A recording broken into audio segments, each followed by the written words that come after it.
Hello, and welcome to Comic-Con International's Education Series. My name is Kathleen McClancy, and I'm one of the organizers of the Comics Arts Conference, the academic conference hosted by Comic-Con in San Diego and in Anaheim at WonderCon. We put together the panel that you're about to watch, and you might notice that it's a little bit different from most of Comic-Con's other virtual programming. Instead of a roundtable discussion, we follow the typical format for a scholarly conference of having several individual presentations that are related thematically on the same panel. And as is the usual practice in academia, our presenters often read their papers aloud. In this panel, Comics Around the World, you'll see 3 papers examining Sikh, Indian, and French Vietnamese comics. First, Jasleen Kandhari presents Graphic Narratives in Sikh Comics, Iconography and Religiosity as a Critical Art Historical Inquiry of the Sikh Comics Arts Form.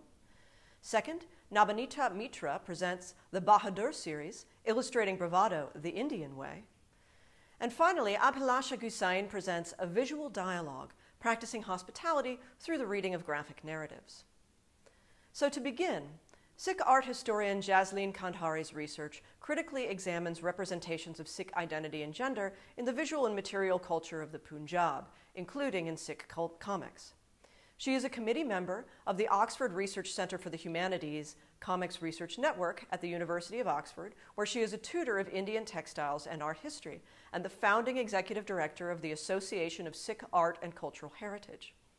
In comic studies, she has published in the International Journal of Comics Art on graphic narratives in Sikh comics, with her next article on Introducing Sikh Comics, a critical study in canon formation. Her contribution to the Palgrave Macmillan Compendium, Key Terms in Comic Studies, is on religious comics. Her forthcoming monograph, which introduces the new genre of Sikh comics art into the canon of art history, is in the Thames and Hudson World of Art series, titled Sikh Art and Architecture. Well, thank you for inviting me to present my research on Sikh comics art at the Comics Around the World panel at the Comics Art Conference. It is indeed an honor. I am a Sikh art historian, or in this context, one could say a Sikh comics art historian. And I started conducting research in Sikh art nearly 20 years ago, as we can see here on my first research trip to the Punjab in India, as reported by the Indian media. This disclaimer is that this presentation is a much condensed version, like a taster you could say, from my academic research from the article with the same title, published in the International Journal of Comics Art in the Spring-Summer 2000 edition, and which will also feature in my forthcoming books. I will also highlight the significance of my positionality as a Sikh academic examining comics and artistic traditions from my own Sikh culture, of which I am delighted to receive recognition and support from the Association of Art Historians in the dissemination of my Sikh comics art research as a new genre of art historical discourse through conference lectures such as these, my publications, and through curating the ASACH Sikh Comics Art exhibition at the Cartoon Museum in London, England, to be forthcoming.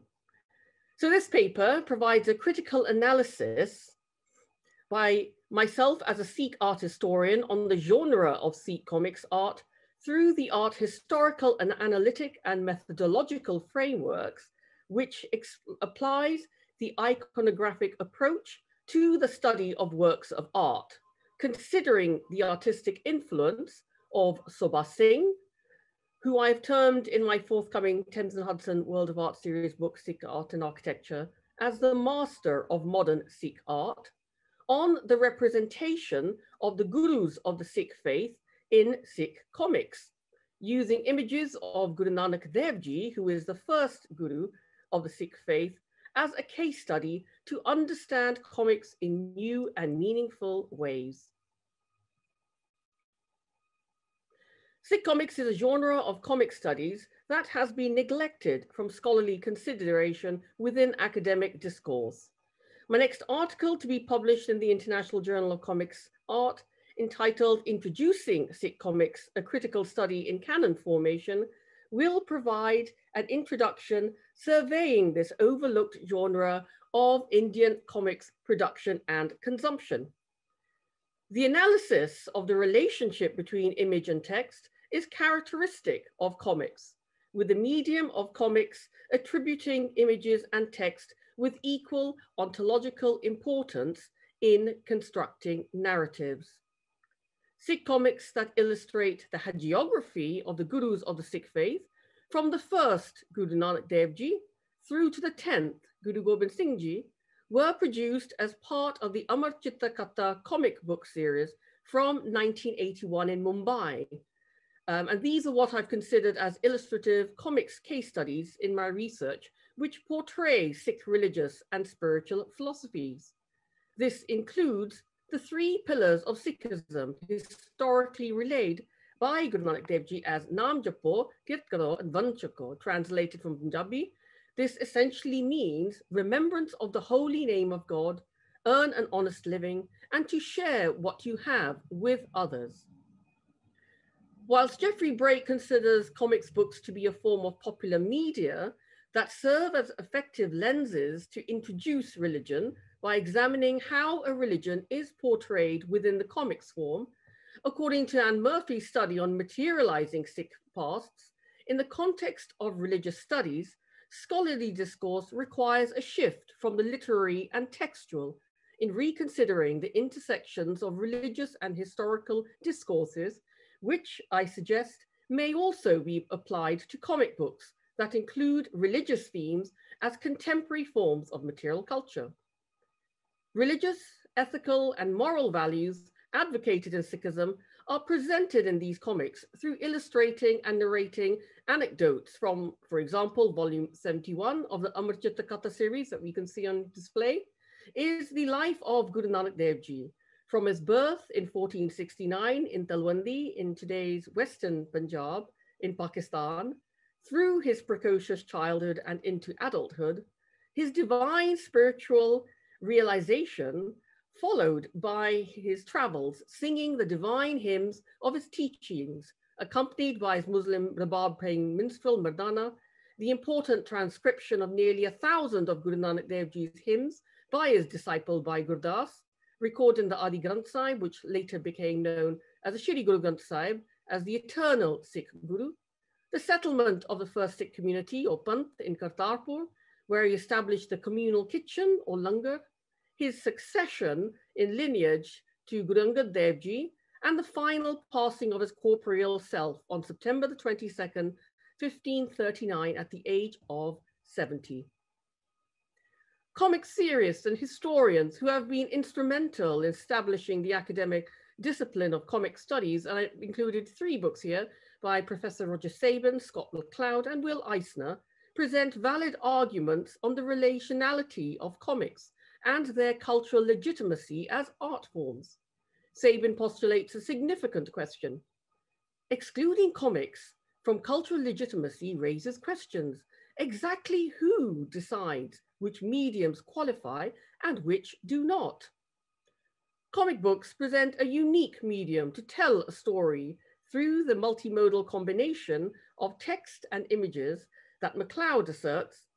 Comics can match any of the art forms. It draws so much of its strength from when pictures carry the weight of a clarity in a scene, they free words to explore a wider area. And Eisner describes comics as the world's most popular art form. It was Eisner who coined the term sequential art in describing the unique aesthetics of sequential art as form of narrative expression. Elements that are essential to the construction of comics, like drawing, writing, and design, have generated considerable academic inquiry and theory formation as separate discourses in the history of art. Yet the unique combination of text and images that is presented in comics as sequential art has been slower to gain critical analysis.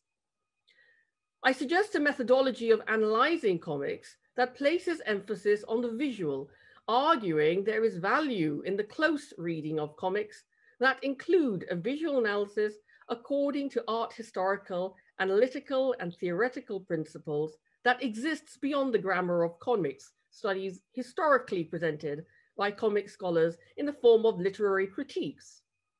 So I propose this new art historical methodology of iconography in the examination and influence of classical, historical, and modern art on the depictions of religious figures in comics books, to present new and meaningful ways of understanding comics in the discipline of comic studies, as well as the history of art in relation to discourses on popular art.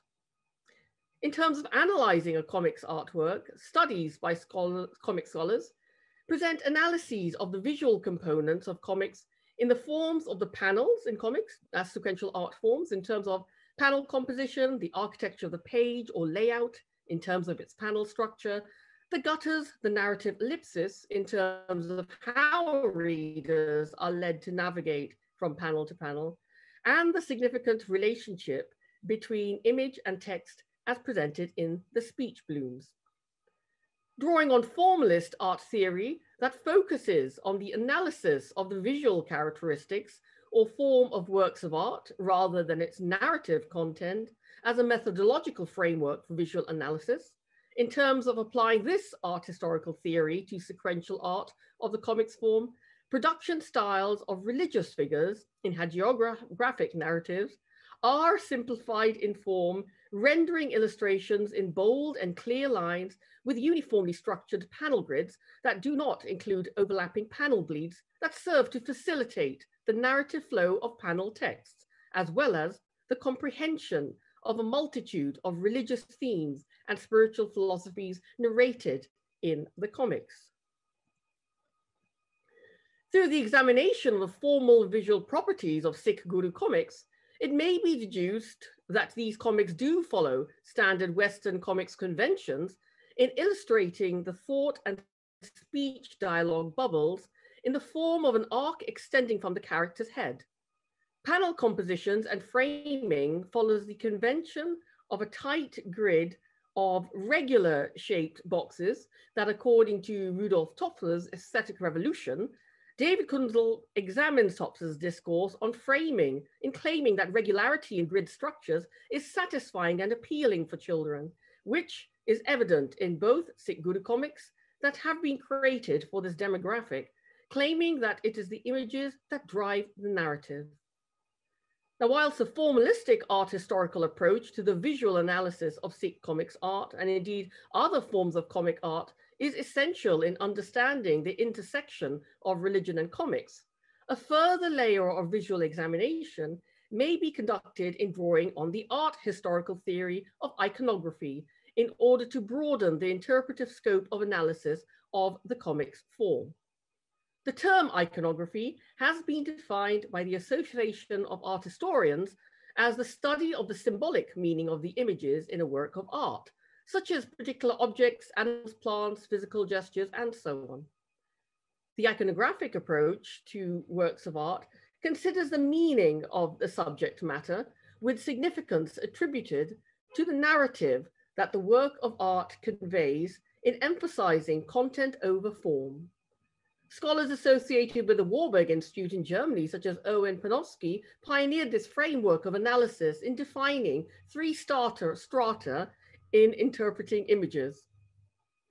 In developing Scott McCloud's theory on reader identification of iconic imagery, further, and in drawing upon critical theories of iconography, I suggest that visual representations of religious figures in comics adopt iconographic elements derived from classical, modern painting and sculptural traditions in order to depict culturally recognizable figurative forms in comics, such as Guru Nanak Dev Ji rendered in the master of modern Sikh art paintings, Sobha Singh. These iconographic techniques of illustration present figurative forms from particular religious traditions that are easily and instantly recognizable to the reader who follows that religious tradition, who in turn, consciously or subconsciously, identifies with the figurative forms. Therefore, in accordance with McCloud's theory of reading comics as an all-encompassing immersive experience, this facilitates immersion into the comic sphere that in turn facilitates comprehension of the comic with a sense of heightened accessibility, interest, and the ability to inspire and influence the readers and exert social impact. In terms of the depiction of the gurus of the Sikh faith in Indian comic books, the influence of the artist Sobha Singh, who I define in my Thames and Hudson World of Art series book, Sikh Art and Architecture, the master of modern Sikh art, will be examined. Sobha Singh was the most popular Sikh painter in the modern era in the Punjab, who painted anatomically true paintings in the Western style of art that reflected the personality of the subject in a realistic manner. Throughout his life, amongst other Punjabi themes, he painted the gurus of the Sikh faith and therefore became renowned as a divine artist who, through his paintings, tried to call back the lost man to find his center, as he felt that art must speak to the inner self of a person and serve to uplift. The significance of Sobha Singh's glowing paintings lies in the fact he has visually established the spirituality of the Sikh gurus through producing a visual conception and iconography of Guru Nanak Dev Ji, an image that has been fixed in the subconscious minds of generations of the Sikh community worldwide as a permanent image of Guru Nanak Dev Ji. Now, this is why reproductions of Sobha Singh's paintings in the forms of prints, posters, postcards are found in Sikh households, not only in the Punjab and in India, but in the domestic spaces of the Sikh diaspora community worldwide. Indeed, I come from Kenya, and we too have these images. And what we see with the high quality of his representations of the Sikh gurus appealing to the masses, Sobha Singh's renderings of Guru Nanak therefore provides instantly recognizable figurative forms of this Sikh guru. His most popular painting we see here is the representation of Guru Nanak in the Ashirvad, or bestowing blessings pose, on display in the Central Sikh Museum in Amritsar in Punjab. This was produced in 1968 for the Shrimoni Gurdwara Pradhan Committee on Guru Nanak's 500th birthday anniversary, with 1 million prints produced of this painting by the SGPC in 1969 to distribute to the Sikh public in celebration and commemoration of Guru Nanak Dev Ji.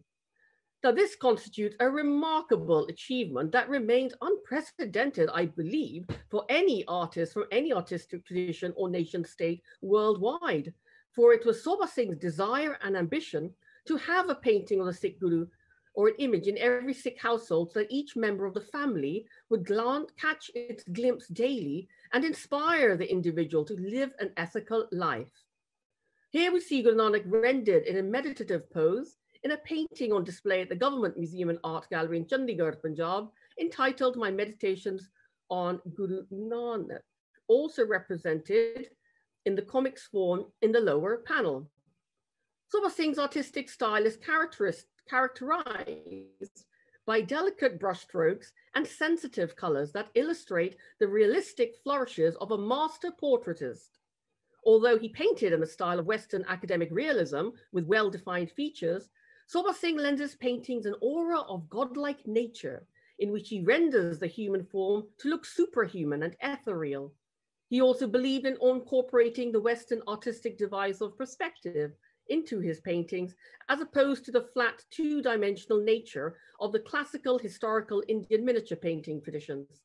This enabled the figures of the Sikh gurus to be presented with a fuller, more naturalistic facial and bodily forms. Sobha Singh reflects upon his artistic intentions as quoted from Mandanjit Kaur's book. I have painted to regenerate the heritage of the Sikh people so that coming generations will know their roots and past glories. This is very important for keeping the nations alive. Where will the people be if they do not know the events which made the history, especially those which brought peace and awakening? The coming of the Sikh gurus on this earth was a great event in the history of mankind. To have a better world, it is important that the contact of the masses is retained with the gurus. The history is handed down by the writers or narrators, but reading, saying, and listening needs time. The world has become so busy that the individuals have little time for such vocations. Listening and reading could create the impact only when one is in a proper mood. If there is one painting, even two persons may look at it at the same time. If there are 25,000 prints of it, about 250,000 people would see it together. And if the souls of even a few people are stirred this way, the artist is amply rewarded for his labor.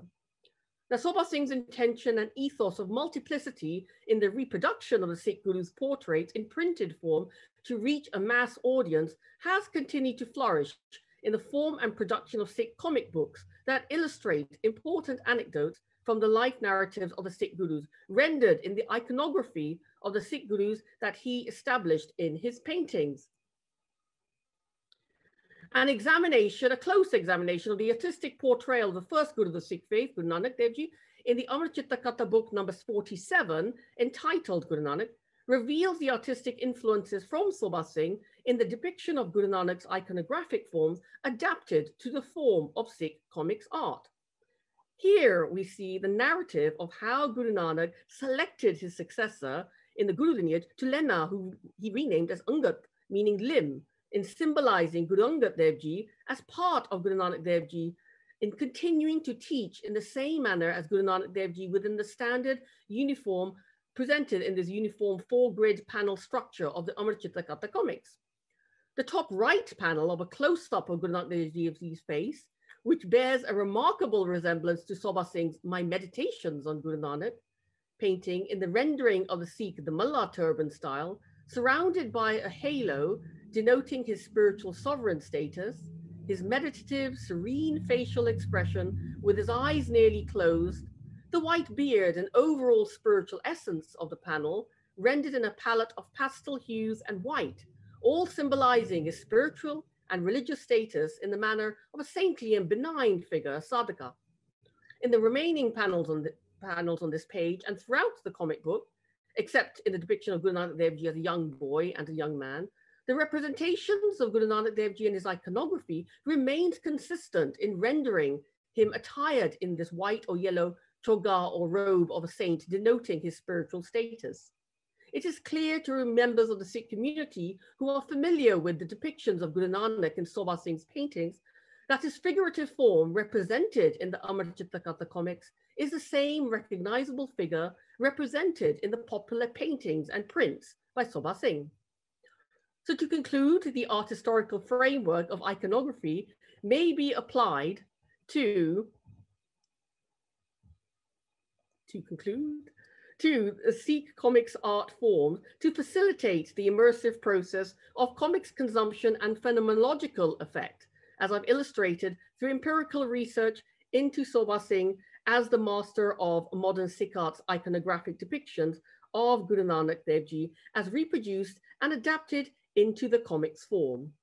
Just to note, I think it's important to note the value of culturally diverse scholars, that is to say, Black, Asian, minority, ethnic scholars, examining and producing scholarly discourses on comics that are indigenous to their own cultural needs, to be recognized, valued, and encouraged within the white ivory towers of academia, as opposed to being historically undervalued.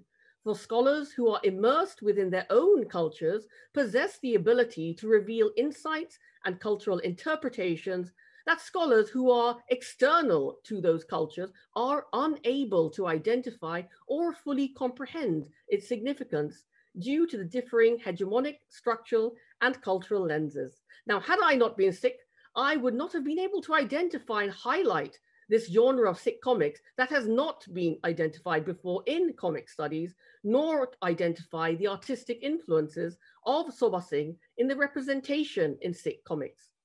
Recognizing the existence and values of comics from my own Sikh tradition that has not been examined or presented in scholarly literature by preceding scholars of comic studies is due to the fact that as a Sikh woman myself, I have a passion for academically researching Sikh artistic and cultural heritage to give value to this area of comic studies and art history as a significant new genre. To end, I leave you to contemplate on Sobha Singh's quotation, reflecting upon his philosophy on art and life, highlighting the significance and value of art forms that may be applied to Sikh comics art, as well as other forms of comic art. And he says, I am not only an artist, it is better to be a good man and shed light on humanity. Art is a powerful tool. It depends on how it is used and who uses it. The artistic function is to beautify the world, to make it more livable, healthier, more elevated in spirit. What we have are skyscrapers touching the sky, but our spirits are going down into a deep well. We have conquered technology, but lost the grip over morals and spirit. If a man lights his own candle and sheds a light in a radius of even 3 feet, it is worthwhile. If everyone lights his own candle, the world will be full of light. Thank you. Next, we have Nabanita Mitra, an assistant professor of history at the Women's Christian College in Kolkata, India, where she has been teaching since 2001. Her doctoral dissertation was on the history of Indian broadcasting, with special reference to the Calcutta radio station. Her research interests have included themes as diverse as the question of the violation of East Pakistani women during the Bangladesh genocide of 1971, Tijan Bai's Pandavari, the writings of Ismat Chugtai, reading gender empowerment in the Ambedkarite movement, as well as Gandhi and the environment. She takes keen interest in gender history and cultural studies. Good afternoon, everyone. I am Nabanita Mitra. I teach history at Women's Christian College, Kolkata, which is in India. And before presenting my paper, I would like to express my gratitude to Comics Arts Conference in general and to its primary organizer and chair, Dr. Jasleen Kandhari, for having given me this opportunity of presenting my paper, which is titled The Bahadur Series, Illustrating Bravado the Indian Way. Now, before going on to Bahadur proper, I would like to give a very brief outline of the origin and evolution of Indian comics. And I would like to begin by defining what comics were. So, comics could be seen as a medium that was used to express ideas with images combined with texts and visual information. India did have a rich visual culture of storytelling and illustrations, something that could be seen from her cave paintings, from the mural paintings and scrolls that she had. The Auth Punch that came out from late 19th century was perhaps the first satirical magazine that followed on the wake of the British Punch. Apart from that, from the 1920s were brought out Balak and Honar. They were Hindi and Urdu children's illustrative magazines that were brought out. And following them was Chanda Mama, which was hugely popular, and that came out roughly during the time of India's independence. Abid Surti, who happened to be the creator of Bahadur, also came up with other comic characters like Dabuji, for instance, in 1956, followed by Pran Kumar Sharma's Dabu that came up in 1960. Now, the Times of India group, which was under then the Bennett Coleman and Company Limited, brought out its Indrajal comics series from around 1964, which portrayed the adventures of foreign action heroes like Phantom, Mandrake, Flash Gordon, Tarzan, and a host of others, which came to be translated both in English and in the Indian vernaculars, and they came out in either in the form of comic books per se or as comic strips in the dailies and the weeklies. The popularity of Indrajal comics was came to be emulated a bit later by Amar Chitrakatha series, founded by Anand Pai, who happened to be the father of Indian comics, and Tinkle also followed suit from the 1980s, both becoming hugely popular. Now, coming to how was Bahadur conceptualized in the first place, I would like to say that it was Indrajal Comics who started commissioning men like Abid Surti and others into creating indigenous superheroes who could rival the popularity of their Western counterparts. So it was with this objective in mind that Narayan Debnath started creating the character of Matul the Great from around the 1960s, something which Abid Surti too emulates while creating Bahadur, who is seen as an indigenous super cop comics hero who is suave and fearless, possessing a black belt, and who is adept at karate and kung fu. He makes his debut in from the Red Brick House, which was brought out in December 1976. Now, the decade of the 1970s were eventful years in the history of India. There were pernicious social problems, like dacoity being one of them. The dacoits of the Chambal, which comprised of regions around regions in Madhya Pradesh, Uttar Pradesh, and Rajasthan, were actually a piece of land that was infested with dacoits who took advantage of the topography of the area that comprised of deep ravines and gorges and dense forest cover, as well as rivers, and they were an excellent hideout for all kinds of criminals and outlaws who wanted to escape the hands of the law. So, 1970s were also years where there were acute drought conditions that sort of compelled destitute farmers to resort to dacoity in a large manner. There was also a spirit of adventurism in the air, and coupled with that, there were caste hierarchies to be negotiated, and these destitute peasants or the lower caste orders were often compelled to resort to dacoity as a means of survival and as a means of avenging the wrongs that were inflicted on them by their higher caste counterparts. So, Bahadur comes to be posited in this fictitious sleepy town of Jaigarh, very reminiscent of Chambal, in a bid to tackle this menace of dacoity and brigandage.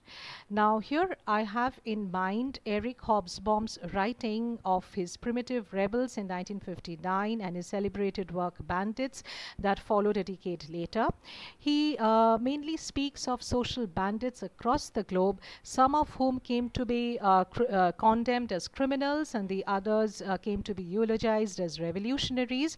And it was this sort of these characteristic traits that one could even find in the case of the Chambal dacoits. So here is a picture of Bahadur clad in his typical attire, and this is the first debut that he makes in the red brick house.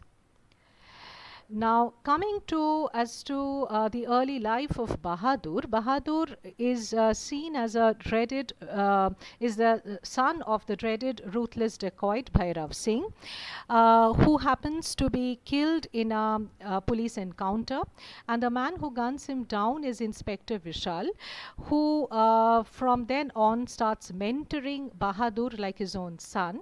So, despite all the machinations of his mother and others who want him to avenge the killing of his father, Bahadur realizes the futility of joining the dacoit gang, and instead he makes it his life's mission to expose the underbelly of crime and corruption that was so entrenched within the system. Now, therefore, we have Bahadur working on the side of the establishment when popular culture, read mainstream Bollywood cinema, which celebrated the anti-hero in the form of, eulogizing the cult of the angry young man, something that came to be reflected in some of the movies made by superstars like Amitabh Bachchan, who challenged the establishment. Here was someone who was working on the side of the establishment and trying to restore law and order. Bahadur has come to be depicted, therefore, as a quintessentially Indian character, a modern progressive hero who is clad in saffron kurta and blue jeans. Saffron standing for sacrifice, kurta was very much an Indian attire, and jeans signified Western modernism. So here in Bahadur's personae, we find an interesting blend of Indian tradition and Western progress and modernism alike. Bahadur, in all his adventures, was assisted by a group of his confidants who comprised Bella, his fiancée. She was a black belt in her own right. Both of them shared a live-in relationship, which again was something new given the times. And they start interacting with one another from the fourth Bahadur book, which was The White Ghost Den. And since then, they had been an inseparable couple. Apart from Bella, there was of course Mukhya, the village headman, Lakhan, a reformed bandit, and Sukhia, who was an informant of the dacoits, but later on had a change of hearts. He became a friendly police officer, and with all their help, Bahadur managed to set up what was then the Citizen Security Force that provided vigilantism and collective resistance so as to thwart the menace of dacoity and brigandage, besides offering rehabilitation to those who were genuinely repentant, Lakhan being one of them. So this is the typical Bahadur image, clad as he is in his saffron kurta and blue jeans, and he is trying to thwart the menacing dacoits and other criminals with his martial chops. Of all the 75 Bahadur stories that were there, the first 12 came to be scripted by Bahadur's original creator Abid Surti, and the rest 63, the remaining 63 were the handiwork of Jagjit Upal, besides whom the illustrations were carried on by Govind Brahmania and his son Pramod. Now, by the 1980s, the menace of dacoity had somehow been arrested thanks to the en masse surrender before the administration.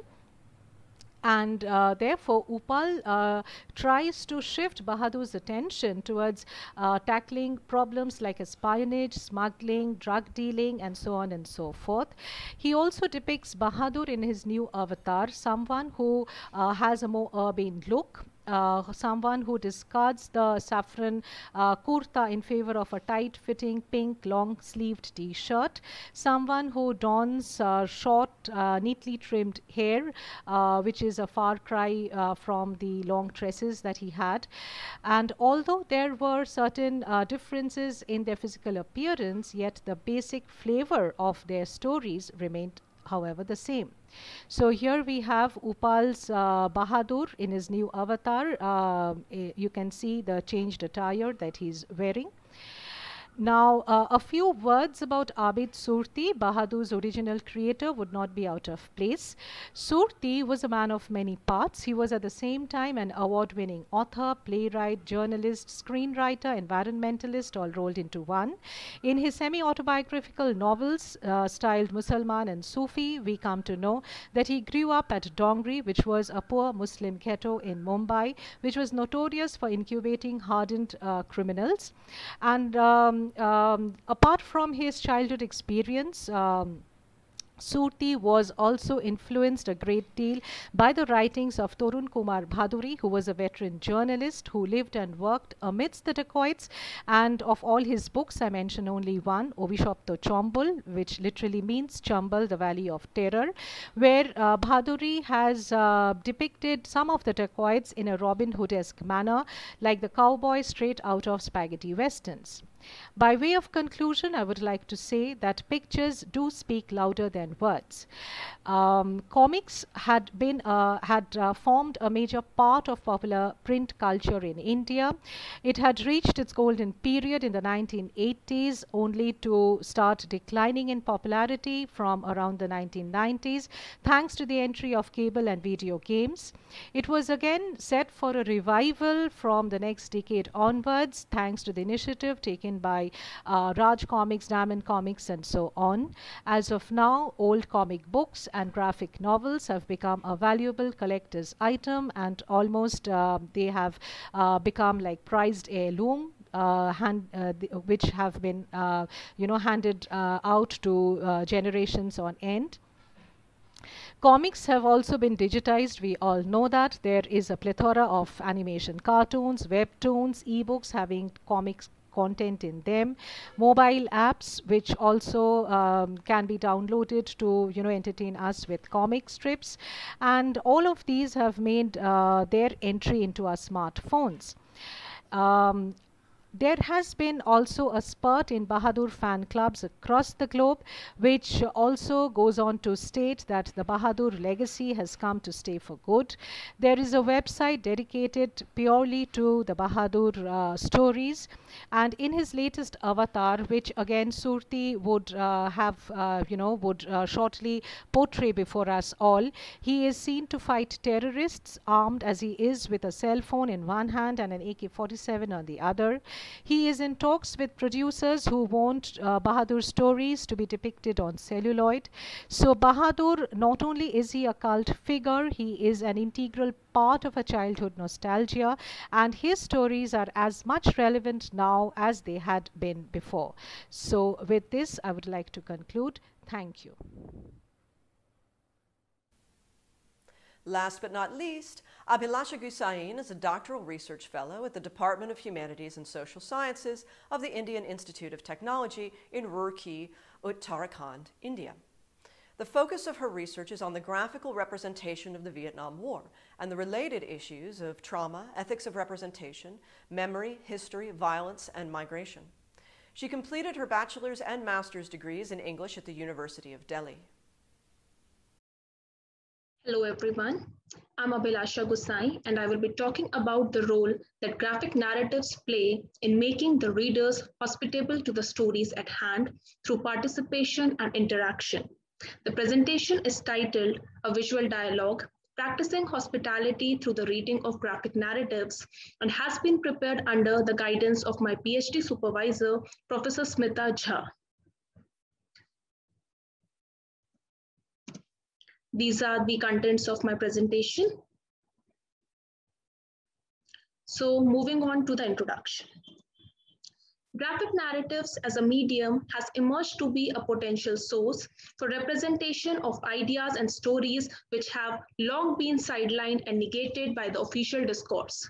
Their ability to ensure reader participation creates a visual dialogue between the narrator and the reader. As Hilary Shute points out, comics is a haptic form that demands tactility, a physical intimacy with the reader in the acts of cognition and visual scrutiny. The very structure, comprised of panels and gutter space, assigns the reader an important role in the process of meaning production and how a particular representation would be conceived. The gutter space between the panels instigates the necessary imagination as how to achieve the closure, as Scott McCloud puts it. According to Nagibi et al., this process of looking for meaning also calls us into an ethical relationship with the text. How hospitable will we be to the stories that are presented to us? This ethical relationship enables the hospitality that is required on the part of the readers in order to accept the narratives of those who are often deemed as the others and put at the margins. This is the reason that graphic narratives have emerged to be a potential source for discussion of ideas like migration, revolutions, displacement, and wars. It is not just the panel gutter structure that creates a visual dialogue between the text and the reader, but also the various other features that this form has to offer, like the arrangement of the panels, the type of panel, selection of color palette, how a particular character has been drawn, and the juxtaposition of the background with the situation, to name a few. Graphic narratives have unfolded ways in which the personal stories that have long been sidelined by the authorized and institutionalized discourses find an articulation. Such personal stories are as important as the authorized ones and play a significant role in forming a holistic understanding of any event.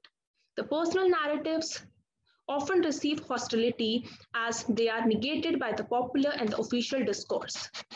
In order to develop an empathetic understanding, it is necessary to be hospitable to such stories, and this is only possible when we, as readers, interact with the narratives presented to us.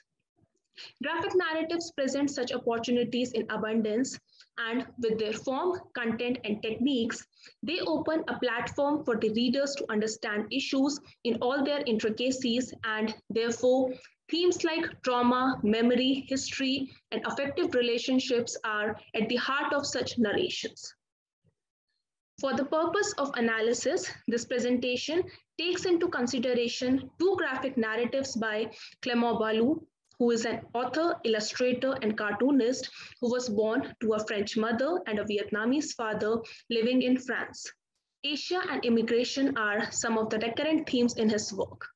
As shown on the screen, the first text is Vietnamese Memories Leaving Saigon, which is the first volume, and the second one is Vietnamese Memories Little Saigon, the second volume.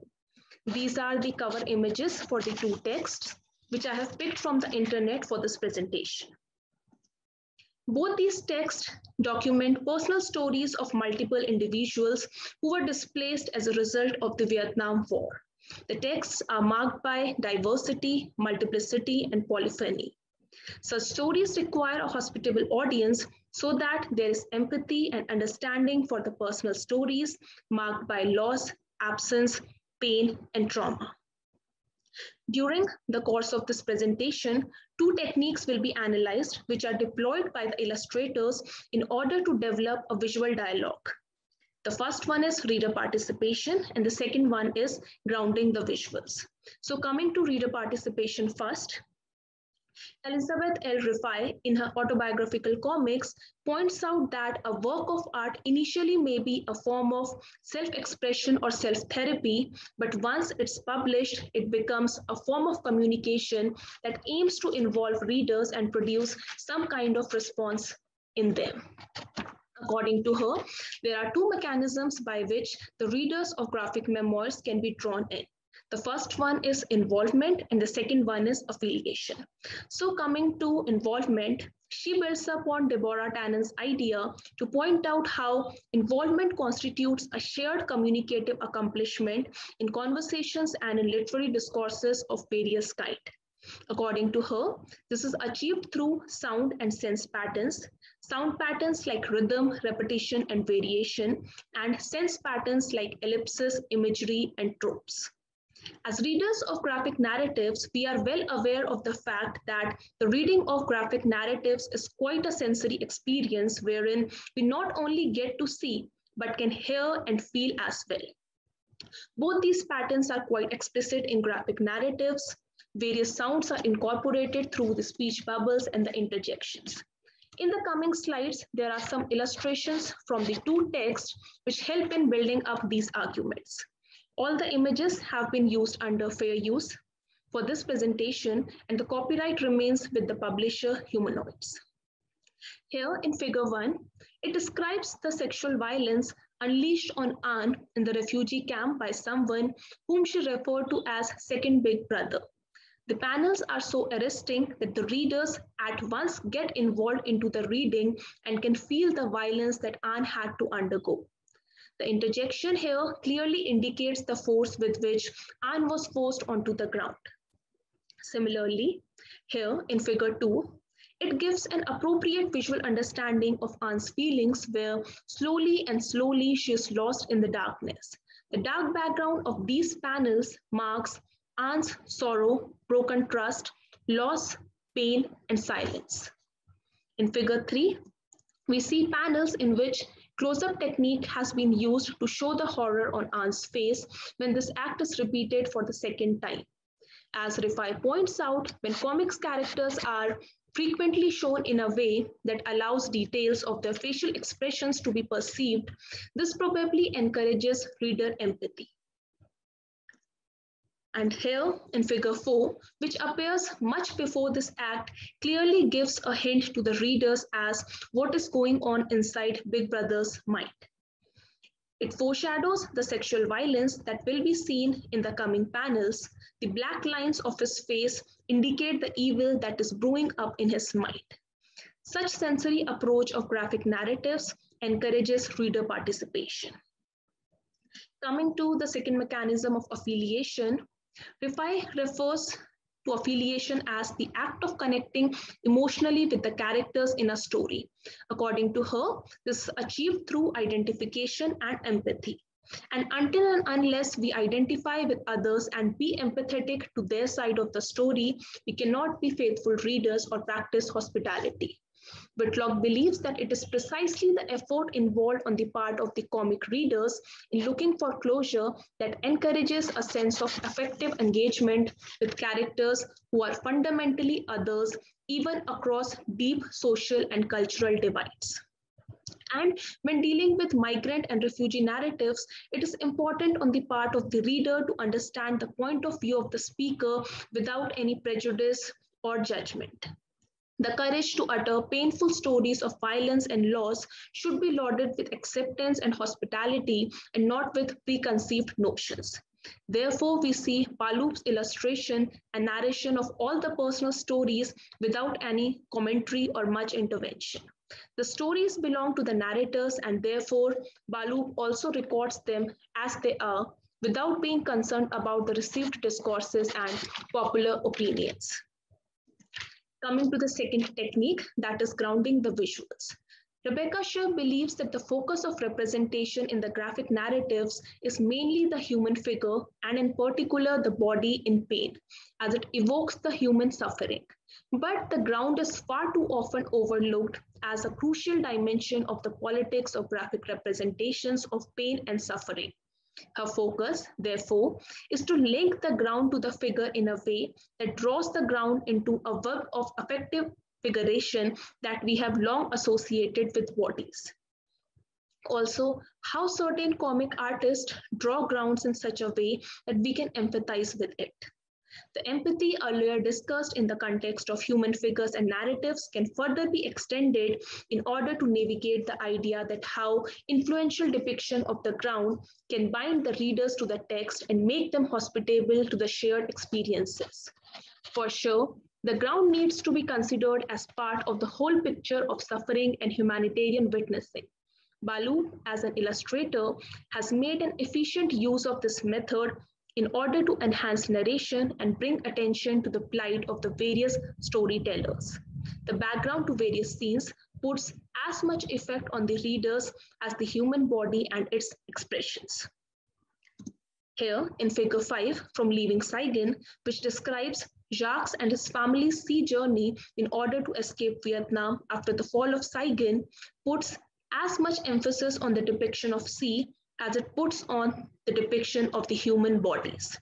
This is important because the sea is as tumultuous as the fate of the people who have no idea about their uncertain futures. Many of them would be engulfed by the sea, and therefore the background to this journey becomes as important as the journey itself. Similarly, Little Saigon abounds in such scenes. Figure 6 is one such example. The encounter between Baloup and Romy, where the latter takes Baloup to the Lao area and reveals the violence prevalent over there, comprises a prominent panel where the body of a 17-year-old boy, all dipped in blood, is drawn as a background to the restaurant scene. The boy is a victim of the prevailing violence, and the contrast of orange and black colors in the panel marks the body distinctly. Here, the background highlights the matter being discussed at present by Baloup and Romy. Here, by illustrating the events of Nicole's life, there are many instances where the powerful depiction of the background guides the readers in understanding Nicole's mental state and how the environment around her is affecting her. After being cheated by her husband and left with kids to take care of with no money in hand, Nicole breaks down to a point where she feels that her body has been possessed by the demons and there is no salvation for her. This happens as she is leading a life without hope. This particular figure effectively depicts the dark background, which is as expressive as Nicole's face. We can see how she feels that she is being consumed by the demons and now there is no way out for her. Similarly, when she tries to commit suicide by drowning herself into the sea, her body is shown as one with the background. Her legs extend to ultimately merge into the water current. There is not much difference between her body and the water, as she is about to be submerged but is lucky enough to be saved by a passing boat.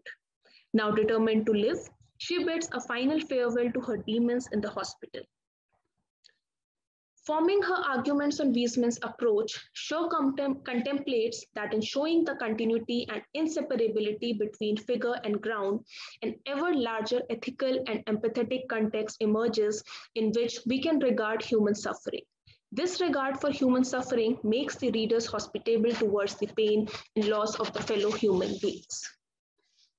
So to conclude, graphic narratives is a highly participatory medium with representation as its key, and it brings readers into a dynamic relationship with the story. Empathy and ethics, which are primary elements of hospitality, are very much a part of the reading that graphic narratives demand. Personal stories which talk about trauma or violence are not meant for apathetic gaze, but for acceptance, healing, and stirring compassion in those who receive them. Voicing the unvoiced personal stories and bringing them to the center has been a constant aim of the graphic narratives, which challenge the boundaries and conventions. Also, they aim to sensitize the readers through ethical and hospitable reading. These are some of the references that I have used. Thank you. Thanks very much for watching this Comics Arts Conference panel. We hope you enjoyed it and that you'll join us for more of our programming as well as the rest of Comic-Con's education series.